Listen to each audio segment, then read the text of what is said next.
Kabalikan o kaibigan, maaasahan kailanman, di iyong malalapitan. Pag-usapan natin yan. Warm heart, warm heart, warm heart, warm heart.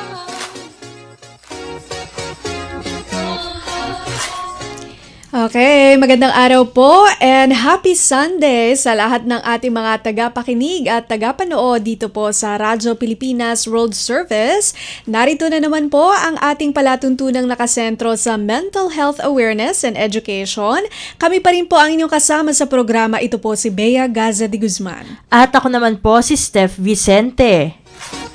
Yes, at para sa episode ngayong araw ng ating palatuntunan ay meron na naman po tayong panauhin na magtatalakay sa atin ng isang napaka-concerning nito, no, Steph? So, sige, pakilala na natin ang ating guest at kung ano yung ating pag-uusapan. Pero bago ang lahat, trigger warning po muna para sa ating mga taga-subaybay dahil ang pag-uusapan po natin ay ang suicide cases sa Baguio City. At upang magkaroon tayo ng isang malalim mga diskusyon patungkol dito sa napili nating paksa for today, ay makakasama natin ang coordinator ng Mental Health Unit ng Baguio City Health Services Office, walang iba kundi si Sir Ricky Ducas. Sir Ricky, welcome po sa Warm Heart.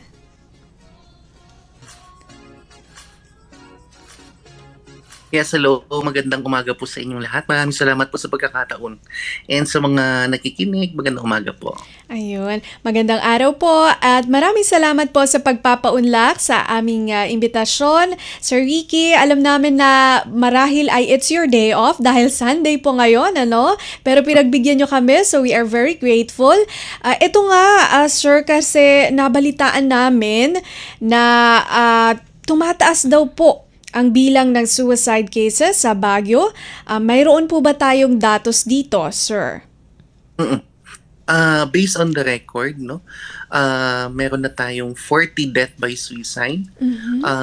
32 are males and 8 are females. Yes, totoo nga po na tumaas yung dato natin. And kagandahan po nito is, dito po kasi sa Baguio, minomonitor po namin. Oo, and we have a system of validation. Kaya po at saka malaking usapin po sa amin ng mental health. Pina-priority po talaga namin ang mental health. Kaya kailangan sa amin po isang advocacy natin ay kailangan pag-usapan. Kaya nilalabas po namin ito na dato because it can be prevented, suicide can be prevented, and it is a community's concern. Totoo, community concern. Ito po, kasi sabi nyo po, doon sa 40 deaths, yung mas marami po ay yung mga kalalakihan kumpara sa kababaihan. Kasi yung kalalakihan, 32 no, cases. And then yung kababaihan ay 8 cases.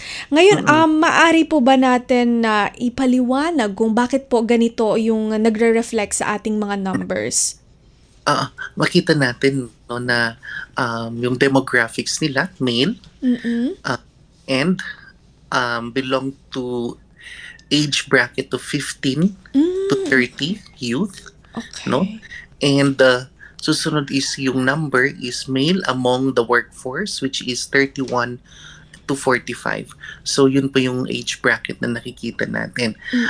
Dito, no, kailan natin nilalabas ito kasi gusto nating mapag-usapan and strengthen natin kung ano yung mga activities natin for men's mental health. Opo.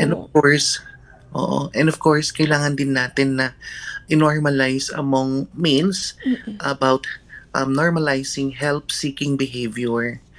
Oo. Yes. Kasi po, sa kultura natin, di ba po kapag ka lalaki, sinasabi natin na, uy, bawal umiyak mga lalaki, no?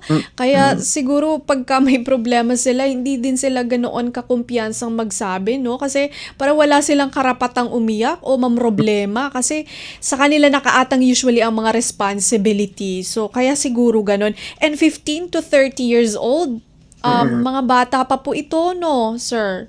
Opo. Mm-mm. Makikita natin na marami tayong among the students, no? Yes. Oo, among the students. So, when we talk about suicide and mental illness, no? It is always multifactorial, no? So, maraming factors na nagkukos. Unang-una dyan is biologic, Okay. psychologic, pangalawa, and lastly, social. Oo. Mm-mm. And makikita natin dito is a combination of biologic and social factors. No, Mm-mm. social factors is a traumatic experience, no? Okay. Early loss, no? So, yan, dysfunctional family, and those are only triggering factors, but not definitely the cause, no, of death by suicide. Triggering factor, pero hindi yun yung, kumbaga, solely na dahilan. Sir Ricky, ito naman po, ano-ano yung mga karaniwang mental health concerns o mental health conditions na prevalent po dyan sa Baguio City? Okay. Sa dato namin, no, sa local government lang po to, ng Baguio, no, ang pinakamataas po is depression and anxiety. So, then susunod dyan, mood disorder, which is bipolar, no? Okay. And schizophrenia as the fourth. That is the top four na mental health concern na nadadiagnose dito sa ating unit. Ayun. So, marami pala, Steph, depression, yung mga mayroon din pong anxiety, mood disorder, particularly yung bipolar, and schizophrenia. So, ito po pala yung dapat nating tutukan. At ito naman po, no, syempre ay paano po ba ito naia-address itong mga concerns na ito at ano po yung mga programa na inilulunsad po ng Baguio City Health Services Office para matugunan nga po itong mga mental health concerns na ito? Yun na nga po, no? Marami tayong programs na kung saan ino-offer natin lahat na for free since ang Baguio City Health Services Office is a mental health package accredited ng PhilHealth. Kaya libre po lahat hanggang sa gamutan, hanggang sa therapy. Ayan. So, even before na hindi pa kami mental health package, no, we offer already free services. So, psychosocial support, psychological first aid, no, those are the primary services that we provide. We also cater for medication refill, ayan, and psychosocial processing. So, yun yung mga kuha natin. And of course, medical interventions. Nagbibigay din tayo. So, lahat po ng mga ito, kinakascade po natin, no, ina-announce po natin, no, kasi meron tayong iba't ibang activities like compassionate care, no, compassionate care, ibig sabihin, meron dito yung mga programs natin. Since kung makikita natin yung demograph further, that students are coming from different places, not only in Baguio City. They're coming from the neighboring provinces. So, Ay, totoo po. they are majority, no, renting out space. So, one of our program is Tenant Ko Mahal Ko. It is one of the activity for compassionate care na kung saan we're encourage all the landlords, no, to check on their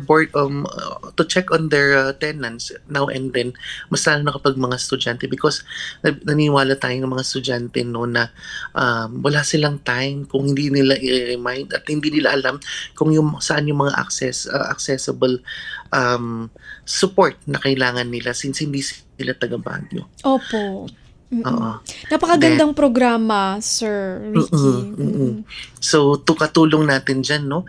Ang katulong natin dyan ang Baguio City Police Office. No? Okay. And kasamahan din po natin dyan yung mga Parents Teachers Association together with the universities. Ayan. So, in here also, we are normalizing help-seeking behavior na ang paghingi ng tulong ay hindi kabawasan sa pagkatao, hindi kahihiyan, bagkus ito'y kalakasan na kung saan binibigyan mo ng pagkakataon yung sarili mo na makonsulta at pagpapakita ng self-care na tinatawag natin. Okay. Ayun, totoo yun. Nakaka-relate ako dyan kasi actually ako, no, Steph, kung hindi nyo po na itatanong, nag-aral ako sa Baguio pero taga Batanes po ako. So, nakaka-relate ako dun sa sinasabi ni Sir Ricky. Totoo po yun na, syempre, di ba, mga around 15 or 16 years old ka, aalis ka na sa probinsya mo, mag-aaral ka doon sa ibang lungsod o ibang probinsya. Tapos ikaw lang, ang buhay mo lang mag-aral, pumunta ka sa school, umuwi ng bahay, mag-grocery, syempre, mag-church, ganon. At yung pamilya mo malayo, kaya syempre magbi-build ka rin naman ng friends, pero doon sa first part, meron ka pa dyan na homesickness no? Hindi ka pa sanay. Tapos, minsan, mabibigat pa yung mga subjects mo. So, talagang nakaka-relate ako doon sa sinasabi niya. And maganda yung program na Tenant Ko, Mahal Ko, no? Fortunately, meron akong landlady sa Baguio na mabait naman, no? Shout out kay Mamita. Si Mamita, landlady ko, at yun naman, ma-accommodating and very ma-compassionate din. So, ayun, napakagandang program. Tenant Ko, Mahal Ko. Steph. Ayun, at nabanggit na rin po natin, no, yung mga nag-aaral from other provinces. Mabalikan lang po itong mga mental health concerns dyan po sa Baguio. So, masasabi po ba natin, nakabilang din dun sa mga mental health concerns sa naturang lungsod ay ang academic pressure? And that's only one factor, no, sa sa ating mga estudyante. So, ang kagandahan nito, meron ng in place na mga mental health programs sa mga universities, no, like mga ibang major universities, they have their mental health break na tinatawag. Oo. And they also have this different wellness activities. May mga university din na nagpatayo ng wellness and happiness clinic. Okay. No? Oo, na kung saan pwede silang matulog doon, no? Oo. And pwede silang mag-relax, no? And yung mga ibang universities recently nakita ko rin yung involvement na yung dati yung library natin bawal matulog, no? Oo. Pero inalaw ng university na matulog ang estudyante sa library. So, yan, maraming universities na nag-adapt kasi iba talaga, no, we have to adapt to the changing challenge ng environment natin. Like for example, simple as noon, pag pumasok ka sa school, we're not being challenged ng transportation, no? Yes. We walk and everything, but now it is a challenge. It is umaga pa lang nakikita mo yung stress na idadagdag sa stressor ng mga estudyante. Pagpasok pa lang alam mo yung nakakondisyon ng negative yung experiences ng isang estudyante. So, dito natin makikita. So, yung opening up for napping time, maganda yun, no? Rather than umuwi sila, ma-traffic sila, then mag-rest na lang sila at mas safe sila doon. At saka kaysa yung nakikipunta sila sa boarding house na malapit, no? Malapit sa university ng mga classmate nila, mas safer doon sa school. Kaya na-appreciate natin. So, one epitome na nag-open ng university sa Cordillera, no? Yung Happiness Center, no? Ayan, so sila yung pinakauna sa Cordillera nagkaroon ng Mountain Province University, Polytechnic University or MPSU. We congratulate them for opening, no, and allotting a space for Happiness Center. Ayun, ang galing naman po. Mahusay, mental health break tsaka wellness and happiness clinic or center kung saan bukas na po ang mga universidad doon sa ideya na okay lang naman magpahinga at mag-nap sa library, no? For example, yung nga naman, mas mainam pang doon at ligtas naman sila kaysa sa yung, minsan kasi kapag inaantok-antok ka pa sa daan, Steph, doon ka nananakawan, nai-snatch siya, no? So, parang kapag kasi hindi alert ang mind mo, doon ka tinatarget ng mga hindi magaganda ang loob, no? So, yun, mainam din po. Another stress pa yun kung manakawan at mas snatchan yung mga students, ano? eto po, curious kami ni Steph, Sir Ricky, kasi po ang Baguio, alam naman natin, summer capital of the Philippines, napakalamig po dyan. Sa tingin niyo po, may effect din po yung ganoong weather sa kumbaga medyo malungkot na mood or nakaka-trigger ng, ano ba tinatawag nila doon? Seasonal disorder ba yon? Yung parang kapag ka season ng taglamig at tag-ulan, yung mas malungkutin ka. Yeah, we have what we call the seasonal anxiety, no? Oo. Yung seasonal anxiety na ito, okay, nararamdaman natin sa sudden change of temperature. Yes, there are studies conducted that it is really, one of the factor is the weather or the season. So, meron din tayong climate, kaya nagkaroon na tayo ng climate change, mental health, no? Kasi nakikita din nila na ang climate change may effect din sa mental health ng bawat isa. However, we cannot, as mentioned earlier, we cannot pinpoint talaga kung there's no one predisposing factor that can definitely lead to different mental health concern. Ayun, tama po. Steph? Ito naman po, Sir Ricky, sa tingin nyo, meron, ito po pala, bago ito. Ano po yung mga nakikita nyong puwang o gap sa pagtugon sa mental health dyan sa Baguio, at ano po, yung inyong mga recommendations upang ma-fill, itong mga gaps na to? We've been proactive when it comes to this particular matter, no? At nakikita kasi natin na pinaka-challenge natin hindi lang siguro sa Baguio. Actually, this is nationwide. Ang kagandahan niya sa amin, sabi ko nga, pinag-uusapan talaga namin.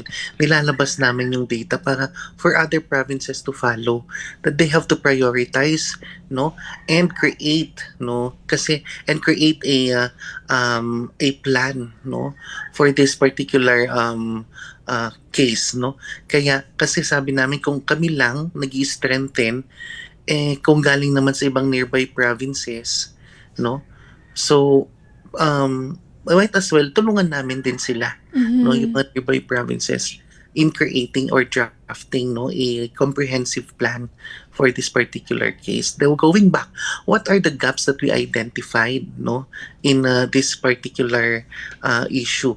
Nakita natin dito is yung activeness ng parents or what we call the parenting.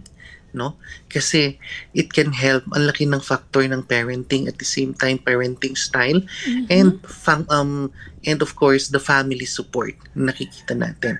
So nakikita natin yung dalawang klase na stigma surrounding this issue. Number one, the personal stigma, yung maling pananaw ng mga kapamilya nila, or maling pananaw ng mismong taong nakakaranas ng mental illness, and of course social stigma, ito yung maling pananaw ng mga nakapaligid sa kanya. So hindi ito nakakatulong, hindi ito nakakatulong. Kaya ang ginagawa natin, we normalize talking about mental health and mental illness.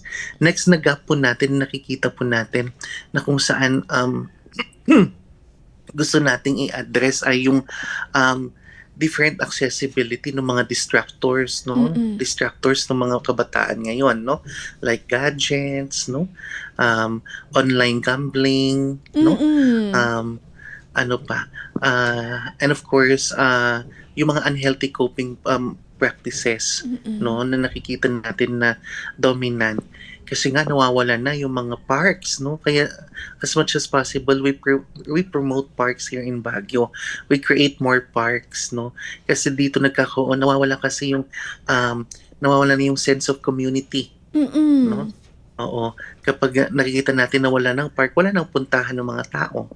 So ang kagandahan po nito, ang city pino-provide nila or ini-strengthen nila yung creation ng parks sa different barangays.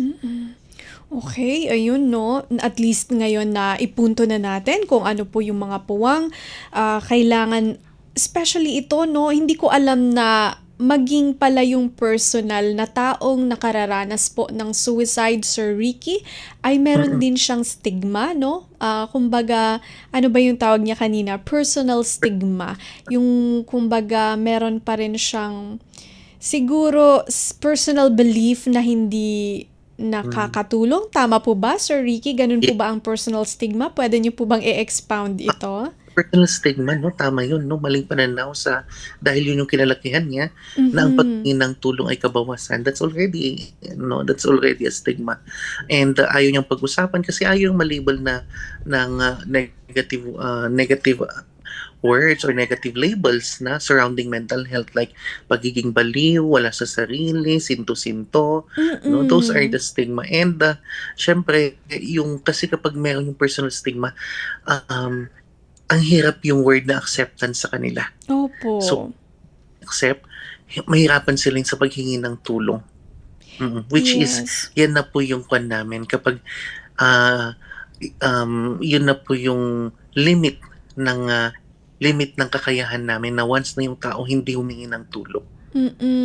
Ibig sabihin kapag nai-internalize mo talaga yung mga gano'n na sinasabi or kinalakihan na yun nga mga maling paniniwala tungkol sa mental health, maaaring mas makalala pa ito sa kondisyon, ano? Tama po. Makalala or hindi makakatulong sa mga nararanasan. Okay.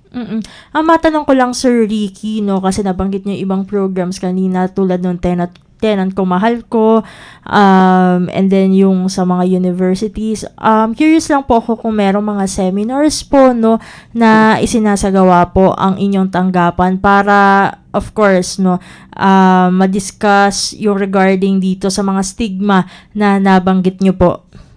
Yes, tama po. Last year, we received 1,500 invitations from different agencies, line agencies, private and public agencies, no, educational sectors, industries, BPO industries. So yun po yung mga nagkakaroon po tayo ng awareness. At the same time, nagkakandak din po tayo ng assessment, initial assessment sa area. And lastly, nagkakaroon tayo ng psychoeducation. Ayan. So, yes po, tama po yun. Yun po yung patuloy na ginagawa po namin. And baka nga ngayon, this year, pag matapos yung taon, nasa 2,000 invitations na kami and plus. And including po dito yung mga nearby provinces din po na pinupuntahan natin na tinutulungan po natin para din po magkaroon sila ng mental health ordinance, no? And magkaroon po sila ng mental health council, local council, para in place na po yung mga mental health policy and guidelines po nila. Speaking of mental health ordinance, Sir Ricky, ang Baguio po ba ay meron na nito? Mental health ordinance and mental health council po? Yes po, yan pong isa sa mga offshoot ng pandemic, no? Na kung saan nilabas po during pandemic ang mental health ordinance namin, no? And together with the IRR niya, no? Then after that, meron na rin kaming EO, no, na kung saan meron dito rin po is isa sa mga bini-benchmark sa amin dito sa Baguio is yung mental health workplace policy namin, no. Okay. Na kung saan may 2 hours, no, 2 hours break ang kada empleyado, no, sa LGU na pwede siyang mag-time out, Okay. no, earlier sa kanyang piniling araw. So may guideline po ito, then pwede ka pong mag-time out, then uwi ka, then non-monitoring po ito. So may guideline lang po kami na pwede mong gawin. You can do financial wellness, you can do health, you can do social obligations, no? Ito yung mga to. Pwede kang magbayad ng bill, no, mamalengke, umuwi ng maaga sa bahay kasi baka ikaw yung work mo lagi ka na lang hanggang 7:00, hindi ka nakikita ng mga anak mo nang umuwi na maaga, no? Social obligations, no? Pwede kang pumunta sa mga yung lamay, no? Pumunta sa ang tawag nito, makipag-meet sa mga friends mo. So those are the things na in place na po na ginagawa ng city natin. Ang ganda. In-implement natin among the employees. Ang ganda po. Natutuwa po ako sa inyong ibinalita, Sir Ricky. Kung titignan, no, medyo advanced ang Baguio sa pag-push, no, ng mental health, no? Kaya natutuwa naman po ako dyan. Okay, Steph, meron ka pang katanungan kay Sir? Siguro bago yung final message, no, paano po ba para dyan sa mga taga Baguio o yung mga nagre-rent, no, yung mga estudyante from other provinces, paano po ba sila makaka-reach out po no sa inyong tanggapan? Nag-freeze. Sorry, no, medyo putol-putol yung linya. Ayun. Ang nakuha ko lang po saan sila makakahingi ng tulong? Yes po, ayan. Open po ang Health Services Office, no, sa T. Alonso Mental Health and Wellness Unit. Open po Mondays to Fridays from 8 to 5. Meron din po tayong emergency number. Just dial 911. Kasi train po ang 911 responders natin sa mga mental health concerns natin. And ngayon, anytime pwede niyo pong tawagan ang 911. So Mondays to Sundays po yan. Hotline po yan. So may mga consultations din po kaming ginagawa sa unit natin. Or kapag wala po kayong time na pumunta sa amin, no, pumunta lamang po kayo sa pinakamalapit na health center na malapit po sa inyong lugar. And they will cater you for sure. Ayan. So, 911, madaling tandaan, ano? Kaya, kapag para sa ating mga tagapakinig at tagapanood, lalo na po yung mga nandito sa Manila, na meron pong mga anak na nag-aaral sa Baguio na medyo concerned kayo sa kanila, pwede po na humingi ng tulong. 911 po yung mga tumututok dito, no? Pwedeng tawagan. And sir, eto na lang po ang inyong final message sa ating mga tagapakinig at tagapanood dito po sa Warm Heart ng Radyo Pilipinas World Service. Yes. Before we end, thank you so much, Ma'am Bea and Ma'am Steph, for this opportunity and sa mga namumuno po ng Radyo Pilipinas. Isa pong malaking karangalan po na i-share sa inyo, no? At pag-usapan itong mental health na kung saan no, ina-advocate natin na dapat i-normalize na pag-usapan. Okay, salamat po sa platform na ito. Pangalawa po, as we observe the mental health month po ngayon, no, with the international team, no, and international team that says mental health during disaster, which is very appropriate right now, no, and hindi lang po kasi ang mental health sakit sa pag-iisip. Tandaan po natin na ito po ay kung saan it is on top of our physical health na kailangan natin i-manage. So, sabi ko nga lagi, no, it's okay to seek for help. It's okay, no. You need someone. No, you need someone. You need to coexist. You need the validation, and that's how to do it. No, seek for professional help. Maraming salamat. Ayun, maraming salamat po Sir Ricky sa inyo pong oras at sa uulitin po kung meron po kayong mga magagandang programs pa na pwede nyo pong i-share dito para at least naman best practices, no, sharing our best practices, no, pwede pa rin po kayo dito sa Warm Heart. Maraming salamat Sir Ricky and mabuhay po kayo. Maraming salamat po. Okay, yan po si Sir Ricky Ducas, ang coordinator po ng Mental Health Unit, Baguio City Health Services Office at tinalakay po niya sa atin itong pagtaas po ng bilang ng kaso ng suicide sa lungsod. Magbabalik po ang Warm Heart makalipas po ang ilang paalala. Itinuloy na po natin ang zero balance billing. Libre po.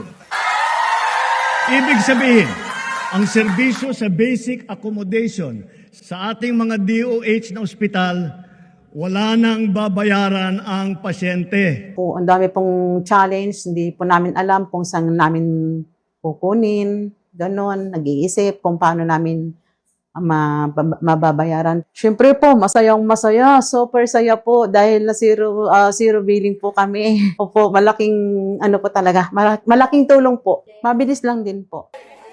Bayad na ang bill ninyo. Uulitin ko, wala nang kailangan bayaran ng pasyente basta sa DOH Hospital dahil bayad na po ang bill ninyo. Naiyak ako kasi sobrang saya. Maraming salamat po, Mr. President Bongbong Marcos Jr. Hindi kami nagkamali ng taong ihinalal. Paliwanag mo sa tao na hindi totoo yan. Dahil ang totoo, Yung totoo ang dapat ninyong malaman. Nagkalat sa internet ang fake news Ang o ginagawa mali ng at fake news, tinatapon niyo yung tao. what they are doing is creating panic. We say no. Yung pagkalat ng fake news. And some of it's dangerous. Sana iwasan po natin pag-spread ng fake news. At di magpapakalat ng disinformation at misinformation ang kasulukuyang administrasyon. Stop telling us fake news because you're wrong. Para sa totoo at mapagkakatiwalaang mga balita at impormasyon, Radyo Pilipinas. Attitude of gratitude. Attitude of gratitude. Attitude or attitude. Attitude of gratitude. Gratefulness. Gratefulness. Gratefulness. Joy. Joy. Joy. Appreciation. Appreciation. Appreciation. Attitude. Attitude Of gratitude. of gratitude. Nagbabalik ang ating programang Warm Heart at narito na po ang ating segmentong Attitude of Gratitude. Pero syempre, i-refresh muna natin ang ating mga tagapakinig at tagapanood dito sa palatuntunan kung ano yung mga tanong na nagpa-facilitate ng Grateful Heart, Steph. Ayan, so para sa mga may gustong pasalamatan para sa araw na ito, ito yung mga dapat na tandaang mga katanungan, no? Para syempre ma-identify natin kung ano ba yung eksaktong pasasalamatan natin. Una na nga dyan ay what happened today that was good? Pangalawa, which people in my life am I grateful for?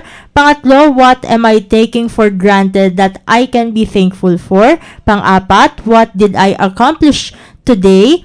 Panglima, what is the last book I read or movie, show, or social media clip I saw that I really appreciated? And why? Kasunod dyan ay what am I most looking forward to this week, month, and year, and why? Ang pampito natin dyan is what is the kindest thing someone has said or done lately? At pangwalo ay what can I celebrate today? Mukhang may naihanda si Ka-Warm Heart Bea for today's video. Opo, para po sa araw na ito, sa Attitude of Gratitude, ang gusto ko pong i-share, sasagutin natin yung tanong ni Steph na ano ang madalas mong i-take for granted na pwede mo namang ipagpasalamat. Syempre, yung oras at saka yung pagkakataon na buhay ka pa another day, di ba? At madalas ang reminder natin dito ay yung pag-set ng yung sunset, ano? Pag nakita mo kasi yun, it's a mark of another day na naman po ang nagtapos. Madalas po, ayan, nakikita po sa ating Facebook live streaming. Ayan po yung nakita ko pong sunset nitong nakaraang araw lang. Sabi ko, ba't ang ganda ng sunset? I-share ko nga ito sa Attitude of Gratitude. Kaya ayan po. Isa pong napakagandang tanawin, very colorful, no? Orange-orange pa. At may purple-purplish pa. So, nakakatuwa. Madalas, pag dumadaan tayo, pauwi na sa trabaho, ganyan, dumadaan lang tayo, nakikita natin, dito sa city, wala naman masyadong magandang view, di ba? Pero, hindi pag tumingin ka kasi, tas naging present ka sa moment, meron kang makikita. Kagaya niyan, nadaanan ko lang yan. Sabi ko, pagbaba ko ng sasakyan, ng FX, no? Sabi ko, uy, ang ganda ng sunset. Tapos, parang, ay, thank you. Nakakita ako ng ganitong magandang tanawin, di kahit na yung madalas ko makita ay mga sasakyan, pollution, tapos mga gusali na matataas na nakaka-cover na nga minsan yung view talaga, hindi mo na makita. Pero, yun nga, grateful tayo sa pagiging mindful at pagiging present. Yung present sa moment, no? Mahalaga yun kasi madalas lagi tayong maraming iniisip, ay, marami pa akong gagawin, ito kailangan gawin ko to mamaya, ito, ay, nakalimutan ko, meron pala akong kailangan pang gawin. Yung gano'n na hanggang sa hindi ka na masyado nagiging present, parang nabuhay ka na sa future, advance mag-isip, or nabuhay ka na sa past kasi, ay, marami ka nakalimutan na dapat gawin. So, yun, take time na maging present sa moment na yun at kapag naging mindful tayo, marami tayong mananotice na, uy, madalas natin itong take for granted, pero ang ganda pala ng sunset. Ayun. Yan ang aking attitude of gratitude for today, Steph. Ayan, siguro ito na lang, no? Kasi naisip ko siya habang ini-interview natin si Sir Ricky, no? Kasi nabanggit nyo na kayo ay kumbaga nag-aral no sa ibang province o sa ibang lungsod. Ako kasi the same the same city naman ako nag-aral, no? So, I think although at first, no, syempre may mga ambitions tayo na outside, no, dun sa ating comfort zone, eh. Pero, syempre, kung yun naman talaga ang nakatadhana, no, tatanggapin na lang natin, no, na kasi dati, syempre, pinangarap ko din na mag-aral sa ibang lugar. No, pero unfortunately, no, hindi sa time na 'yon, hindi pa oras, hindi pa time na 'yon. Kaya stay ako sa kung nasaan ako talaga nakatira ngayon. Pero grateful ako kasi ang dami kong natutunan doon. At kung hindi naman din dahil doon, wala din ako dito, no. Oo, tama naman 'yun, Steph. Oo, kumbaga hindi naman doon ko na-realize, hindi naman nasa school yung magde-define sa'yo eh. True. Oo. That's true. Kundi kung ano ba yung mga learnings na nakuha mo from that school. That's why, no, I'm grateful, no. At kahit din naman ngayon, no, sa tinataha kong landas, no, yung mga tao na naging part na talaga ng journey ko, no, very grateful ako dyan. At naalala ko pa nga, no, kasi since nagma-masters ako, no, naging kaklase ko nga yung dati kong prof dun sa Yes! So, diba? Thankful ako kasi nakapag-reconnect kami, no, through yung pagte-take dito sa master's degree. At syempre, medyo napa-throwback tuloy ako, no, dun sa mga experiences ko dun sa aking alma mater. So, very thankful ako, no, kasi ang dami ko palang na-take take for granted, no. That time na, syempre, dahil malapit lang ako dun sa tapusan ko, no, meron akong mother, no? Oo, alam mo, swerte ka, Steph. Pag may nanay habang nag-aaral, syempre may maghahanda ng mga bagay-bagay para sa'yo. Oo. Yan ang namimiss ko. So, yun lang. Ayan. Kasi nabanggit kanina yung sa tenant ko, mahal ko eh. Pero hindi ko siya naranasan talaga, no? Siguro, ngayon kasi nagre-rent kami. Pero kasama ko pa rin naman yung parent. So, parang hindi masyadong ramdam, no? So, yun, pala na, oo nga, no, na-take for granted ko yung college days ko, no, kasi yung iba, malayong-malayo yung pinanggalingan, no, para makapag-aral, no. Totoo yun, Steph. Oo, pero ako, mga 15 minutes lang ang biyahe. Di ba?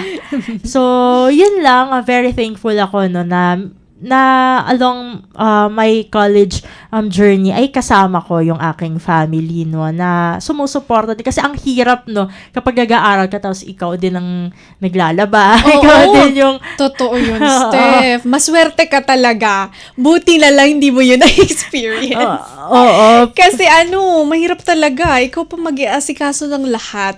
At bukod doon, di ba, minsan tambak ka ng schoolwork. Kaya hindi ako nagugulat dun sa sinasabi ni Sir Ricky kasi totoo siya na minsan yung academic pressure, although sabi niya naman hindi yun yung solely na dahilan, hindi lamang yun yung dahilan, pero nakaka-trigger siya. Kung marami kang iniisip, tapos tambak ka lang ng schoolwork, kasi dun sa na yon, panahon ng buhay mo na yon, yun ay mabigat na problema kasi nagde-develop ka pa lang tapos hindi mo kasama yung mga magulang mo, lahat ng mga housework na katuwang mo yung nanay mo. Actually nga, minsan nga yung nanay mo yung gagawa talaga, pero sa time na yon, pag humiliwalay ka, ikaw lahat. Lalo na kung ganyan yung sitwasyon mo, malayo ka sa parents mo. So, minsan ganon. Tapos yung homesickness, Steph. Yun nga. Isa pa yun. Sa unang bahagi, buti ngayon kasi parang, although meron pa rin, syempre, forever mo naman mamimiss yung parents mo kapag hindi mo sila kasama, no? Pero what I meant is, doon sa una mong bahagi ng journey na humiwalay ka, Mabigat yun eh. Oo. Actually nga, speaking of Radyo Pilipinas World Service, ang mga OFWs natin, di ba, sinasabi nila yon na kahit mga matatanda na at adult na sila at lumalayo sila para magkumita para dun sa kanilang kabuhayan, namimiss nila yung mga anak nila, yung mga asawa nila. So, I think it's not a matter of age, yung homesickness. Ayun. Oo. So, yan ang aming attitude of gratitude. So, antabayanan po naman, no, Steph, ang Yes. ating mga public service announcements sa pagbabalik po ng Warm Heart. This is a public service announcement. Maging handa sa oras ng sakuna. Para sa iyo at sa iyong pamilya, laging siguruhin. Go Bag ay nakahanda at naglalaman ng mga sumusunod. Ilang pirasong damit, ready-to-eat na pagkain at inuming aabot ng 3 araw. Personal na gamit para sa inyong hygiene. First aid kit kabilang ang alcohol, bandages, gamot sa lagnat, ubo at sipon, pati na rin ang inyong vitamins at maintenance medicines. Maglagay ng pito, flashlight, lighter o posporo. Huwag kalimutan ang mga charger o power bank. At higit sa lahat, isama ang mga importanteng gamit gaya ng inyong mga legal na dokumento, IDs, ATM o passbook, insurance at iba pa. This is a public service announcement. Public service announcement From PBS, Presidential Broadcast Service, and Radyo Pilipinas. Warm Heart. Warm Heart. Warm Heart. Palawakin ang kaalaman sa mental health. Alamin ang ilang mga self-help tips at makinig sa mga kwento ng paghilom. Dito yan sa Warm Heart. Warm Heart.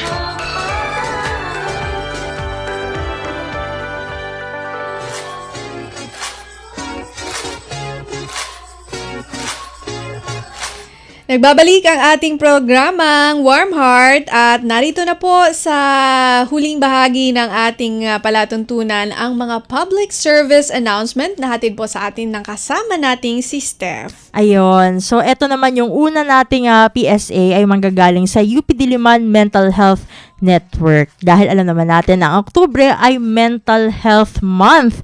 Kaya inihahandog ng mga bumubuo sa UP Diliman Mental Health Network ang mga proyektong nakatuon sa pagpapamalas ng kolektibong pagkalinga sa lusog-isip tungo sa isang inklusibong komunidad. So makikita no sa ating screen no may mga schedule yan no. Mula bukas no October 13 hanggang Martes October 14 ay pangunahan ng UPD Psychological Services po ang proyektong Ay Barado, Understanding Our Blocks to Personal Growth and Effectiveness. Kasunod dyan ay yung event from October 20 to November 7 na po ito, no? Yung Suhay Exhibit 2025, Kapit Bisig para sa Lusog Isip at Humingahon Zine launch ayan ng UP Diliman Mental Health and Psychological Network and Office of the Vice Chancellor for Student Affairs. Sa October 20 naman ay Diagnose 2025, mga kwento ng lakas at pakikibaka tungo sa isang inklusibong pamantasan. Ayan, hatid naman ng Office of the Vice Chancellor for Student Affairs. Sa October 28 naman, Beyond the To-Do List, Mental Health Wellness in the Workplace na pangunahan ng UP Job Placement Office and Office of Counseling and Guidance. Sa October 27, nandiyan naman ang ginhawa para sa mga kumakalinga mula sa UPD, Psychological Services at University Welcome Assembly and Bingo Go Go, ayan, for Wellness na hatid ng Office of the Vice Chancellor for Student Affairs. Sa October 29, no, talagang ang daming activities, no. Ito, Responding to GBV with Care ng UP Diliman Gender Office at ito naman for the starting this October, no, itong Psychological Support Services for and Individual Consultation with UPIS students ng UP Integrated School and UPD Psychological Services. At ito naman October 30 to November 8 ang kaagapay tungo sa ginhawang abot kamay, abot kaya at abot tanaw ng UP Psychology Society, COPE UP, Pugad Psych, UP Buklod Isip at Psychedelics. Ayan, yan yung sa una nating PSA, no. Ang dami, no. Eto, galing naman sa Manila Public Information Office. Ayan, sa Manila LGU, no? Ang kalusugang pangkaisipan ay alamin, no?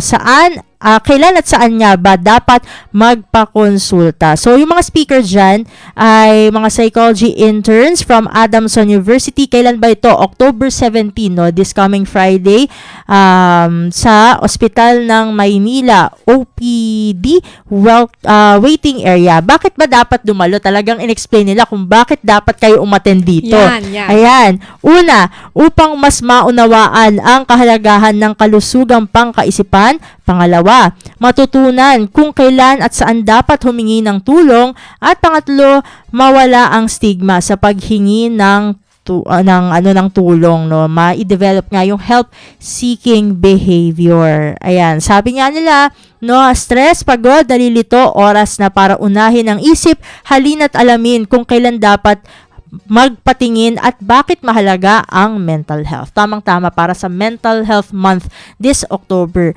Pangatlo naman ay from Gray Matter Psychological and Consultancy Incorporated, dahil ito naman patungkol naman sa upskilling, no, sa pagdating sa psychological assessment. So, kanilang ilulunsad, no, yung GM Classroom, no, 2026, isang year-long learning experience na idinisenyo upang matulungan, no, ang ating mga mental health practitioners na mag-grow, no, sa pamamagitan ng mix of lectures, hands-on exercises at real client applications. At bago nila simulan yan sa January 2026, talagang bungad na bungad ng next year, no, ay kanilang iniimbitahan ang mga interesadong participants na sumali dun sa scoping call, no, na sinasabi nila na chance para matutunan, no, mas matutunan pa itong kumbaga kung patungkol ba saan itong GM Classroom 2026 at makatulong din upang makapag-explore ng tamang schedule, no, para doon sa availability ng lahat ng sasali. So iniimbitahan nila, no, na mag-fill out ng form, no, sa pamagitan nga nitong buff.ly/KJFV29K. Ayan, makikita yan sa mismong post nila. Meron din silang QR code, no. So itong ang GM Classroom 2026 ay hybrid, no. Hybrid ang setup, pero yung face-to-face nila ay sa Alabang. So, para sa mga gustong mas matuto pa pagdating sa psychological assessment, kasi mahalaga yan para sa diagnosis, 'di ba? Paano ba natin malalaman kung ano ba yung mental health condition natin? Syempre dapat may tamang diagnosis para diyan. Kaya mahalaga itong psychological assessment. Pang-apat naman, mula naman dito sa virtual mentors, although hindi naman siya directly, no, na patungkol sa mental health, pero importante kasi yung safe spaces, no, para mapanatili rin nating healthy, no, ang ating kalusugang pangkaisipan. So sabi nga ng virtual mentors, no, ay ang isang tunay na produktibong workplace, no, ay yung lugar kung saan pakiramdam ng isang individual na ligtas siya, nirerespeto at pinapahalagahan. So itong webinar na ito ay tatalakay, no, sa dalawang landmark laws, yung RA 7877 o ang Anti-Sexual Harassment Act at RA 11313, ang Safe Spaces Act. Sa pamamagitan ng webinar na ito ay maiintindihan ng mga participants, no, yung key provisions at coverage ng mga naturang batas, matukoy yung mga uri ng sexual harassment at gender-based violence sa physical and online settings, kasi syempre may mga naka-work from home, 'di ba? Hindi lang yung mga work in the office, no, True, ang nakararanas nitong mga harassment na ito. Syempre, dun sa mga naka-work from home ay ganun din.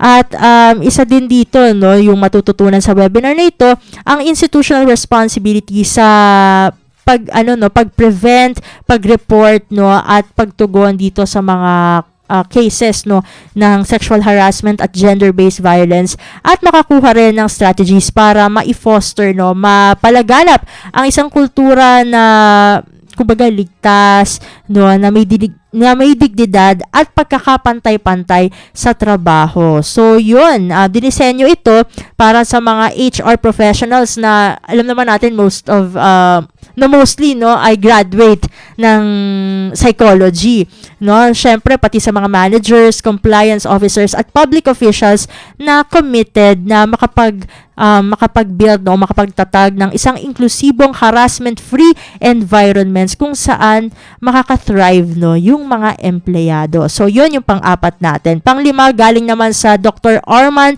Fabella Psychological Services, no?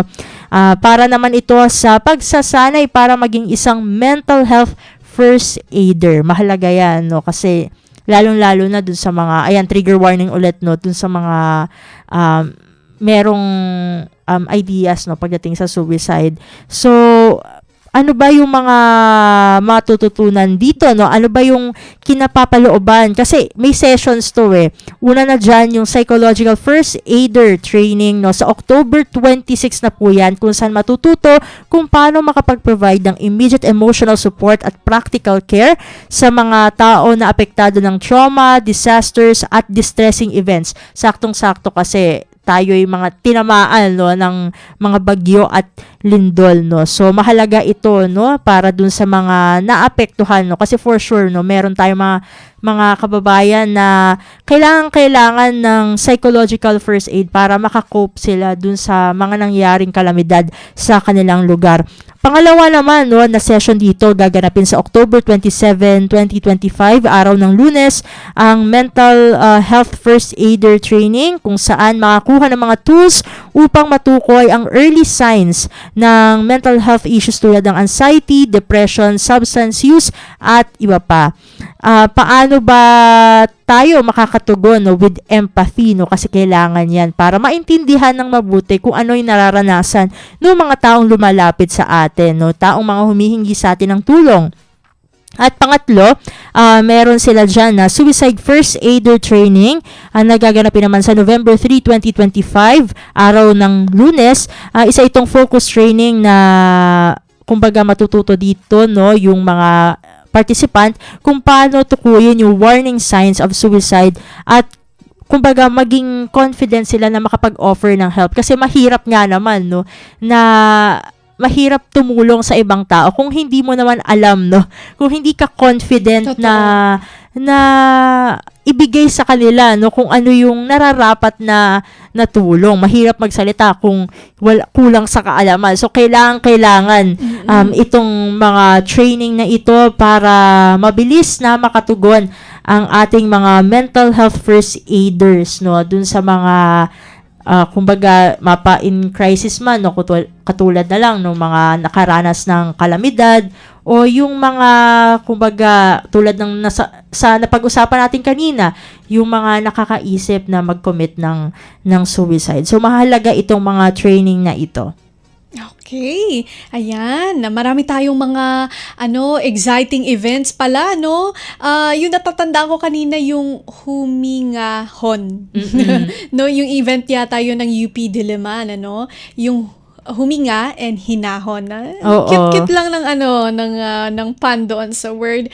Okay, so yan po. Sana po kung sino po yung mga interesado dyan, makilahok po tayo para po maging kabahagi tayo ng pagsusulong po ng mental health awareness and education. Gusto man po namin pahabain pa ito ni Steph, ay wala na po tayong oras. So, bago tayo tuluyang magpaalam, magpapasalamat muna tayo sa ating mga nakasama. Sa technical side, sa ating Warka, si Justin Osias, at sa ating co-producer po kay Sir Leo Magpayo. Hanggang sa muli, ito po si Bea Gaza de Guzman. At ako naman si Steph Vicente, at ito ang Warm Heart.